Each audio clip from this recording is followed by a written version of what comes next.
Okay, let's jump right into Exodus chapter 3 for this deep dive. Right. So we're starting in the desert. Think about Moses. He's out there looking after sheep for his father-in-law, Jethro, Yeah, Jethro, the priest of Midian. And Moses leads the flock, way out to the far side of the wilderness, ending up at Horeb. which the text specifically calls the mountain of God. So there's already this sense of significance about the location. Definitely. A vast, quiet space. And then suddenly, something really catches his eye. The burning bush, a bush that's on fire in that dry climate. Maybe not totally crazy, but this one. This one's different. It's blazing, but the text makes it clear it's not being consumed. It just keeps burning. It's completely counterintuitive. And that's what makes Moses stop. He thinks, okay, I need to go over and see this. Why isn't this bush burning up? And that simple act of turning aside, of being curious enough to investigate, that's the crucial moment. Because as soon as he turns, as soon as he shows that intent, a voice calls out from the bush. Right, calling his name twice. Moses! Moses! And his response is immediate, very direct. Here I am. So the voice then gives a command, but it's not about the mission yet, is it? It's about the space itself. Exactly. Don't come any closer. And then take off your sandals, because the place where you are standing is holy ground. Which is fascinating. It's not a temple, not an altar. It's just desert ground. But God's presence makes it holy. Instantly. It requires reverence, a change in posture, literally. And then the voice identifies itself, connecting this extraordinary moment right back to Moses' own history, his heritage. I am the God of your father, the God of Abraham, the God of Isaac, and the God of Jacob. That grounding is so important. It immediately places this encounter within the covenant story he would have known. And Moses' reaction, pure awe, maybe even terror, he hides his face. Yeah, the text says he was afraid to look at God. It really underlines the sheer power and otherness of the moment. So we've got the call, the setting of holy ground, God's identity linked to the patriarchs. But why now? Why this encounter? Right, because God immediately shifts to the reason. He reveals he's been watching very closely. Yeah, the language is powerful. I have indeed seen the misery of my people in Egypt, he says. I have heard them crying out, and I am concerned about their suffering. It's not distant observation. It's presented as deep personal awareness, empathy, almost. He knows about the slave drivers, the oppression. And this awareness isn't passive. It leads directly to a statement of intent. So I have come down. To rescue them. That's the core. Rescue them from Egypt and bring them up to a new place. And he describes that place. A good and spacious land. A land flowing with milk and honey. The classic description of the promised land. He even lists the peoples already there. Canaanites, Hittites, Amorites, Perizzites, Hivites, Jebusites. Setting the stage for what's to come. It's a concrete promise tied to a specific geography. And he repeats the urgency. And now the cry of the Israelites has reached me. I have seen the way the Egyptians are oppressing them. The time is absolutely now. Which brings us to the commission itself. Which must have been staggering for Moses to hear. After all this buildup, God says, so now, go. Go. I am sending you to Pharaoh to bring my people, the Israelites, out of Egypt. I mean, can you imagine him, a shepherd, basically in exile, sent to confront the most powerful ruler on earth? His reaction is completely understandable. Who am I? Yeah, who am I that I should go to Pharaoh, that I should bring the Israelites out of Egypt? It sounds impossible. He feels totally inadequate. And that who am I question is something many people can relate to, feeling overwhelmed by a task. But God's answer is key. It doesn't focus on Moses' qualifications at all. No, it cuts right through the self-doubt. God simply says, I will be with you. That's the assurance, not you are capable, but I am present. The power isn't in Moses, it's in God with Moses. And he gives Moses a sign. But it's a slightly unusual sign, isn't it? It is. It's not for convincing Pharaoh or even the Israelites initially. It's for Moses himself. Right. God says, and this will be the sign to you that it is I who have sent you. When you have brought the people out of Egypt, you will worship God on this mountain.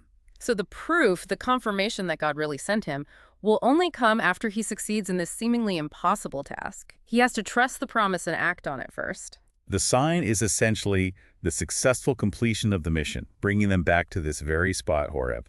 Okay, so Moses has the mission, the promise of presence, and this future sign, but he anticipates another hurdle, a practical one. He thinks ahead. Okay, suppose I go to the Israelites and say, the God of your fathers has sent me, and they ask you, what is his name? Then what shall I tell them? It's a fair question. Names meant something significant. They often revealed character or authority. And God's answer is profound. First, he says, I am who I am. Which is just, wow, it speaks to eternal being, self-existence, maybe even unchanging faithfulness. It's Hmm? mysterious but powerful. And he instructs Moses, this is what you are to say. I am has sent me to you. That's the core name, the essence. But he doesn't stop there. He links this eternal I am back to their specific history again. Right. He adds, say this to the Israelites. The Lord, YHWH, the God of your fathers, the God of Abraham, the God of Isaac, and the God of Jacob, has sent me to you. So you get both. The transcendent, self-existent I am and the covenant name YHWH tied directly to their ancestors. And God explicitly states this connection is permanent. This is my name forever, the name by which I am to be remembered from generation to generation. It's a definitive revelation. So Moses now has the mission, the presence, the sign, and the name. What's the actual plan? What are the next steps God outlines? First, he needs to get the Israelite leadership on board. God tells him, go assemble the elders of Israel. Right. Start internally. Build consensus. And tell them the core message. God has been watching. He's seen their suffering in Egypt. He's concerned, and he promises to bring them out. Out of that misery and into the land flowing with milk and honey. He even repeats the list of current inhabitants again, reinforcing the promise. And importantly, God gives Moses a boost of confidence for this first step. The elders of Israel will listen to you. That's crucial, knowing he won't be facing Pharaoh completely alone, that his own people's leaders will back him initially. So once he has the elders with him, step 2 is the confrontation. Moses and the elders are to go together to the king of Egypt. And what's the initial request? It's not let everyone go forever, right? No, it's framed more modestly. They're to say, the Lord, the God of the Hebrews, has met with us. Let us take a 3-day journey into the desert to offer sacrifices to the Lord our God. A request for essentially religious leave seems potentially reasonable. But God knows Pharaoh better. He tells Moses straight up, but I know that the king of Egypt will not let you go unless a mighty hand compels him. No illusions there. God forewarns Moses that this initial reasonable request will be rejected. Stubborn resistance is expected. And God immediately states his response to that resistance. So I will stretch out my hand and strike the Egyptians with all the wonders that I will perform among them. This is the foreshadowing of the plagues. Divine intervention on a massive scale is promised because Pharaoh won't yield otherwise. The outcome, though, is also foretold. After that, he will let you go. Deliverance is guaranteed, but it will come after these wonders. And then there's this really interesting coda at the end of the chapter about how they'll leave. Yes, it's quite specific. God says he'll make the Egyptians look favorably on the Israelites. So that when they leave, they won't go empty-handed. After centuries of slavery, they won't just walk away with nothing. And the instruction is very direct, especially for the women.